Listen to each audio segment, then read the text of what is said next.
Oui, j'abjure. Et pourtant, elle tourne. Galilée, qui venait d'être condamné par le tribunal de l'Inquisition, parlait de la Terre. C'est que, voyez-vous les enfants, pendant de longs siècles, les hommes ont cru que la Terre était le centre immobile du monde et que le Soleil et les autres planètes tournaient autour d'elle. Et gare à celui qui prétendait le contraire. En contradiction avec les Saintes Écritures, sa vie était en grand danger. Nous savons aujourd'hui que tout cela n'était pas exact. Mais il a fallu à certains bien du courage pour prétendre le contraire et à tous bien du temps pour comprendre que c'est le Soleil qui est le centre de notre système planétaire. En 1564 va naître à Pise, en Italie, celui qui va imposer cette évidence. La Terre tourne. Galiléo Galilei.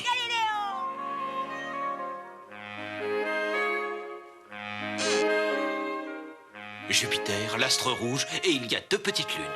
Si les autres pouvaient voir ça.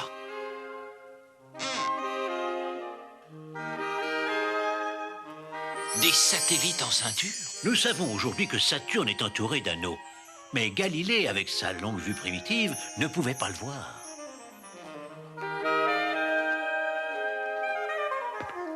Pourquoi faites-vous ça?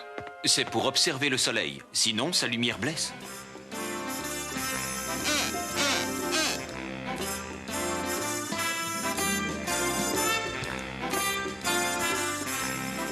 Voyez, ces taches ne sont pas à la même place qu'il y a quelques jours.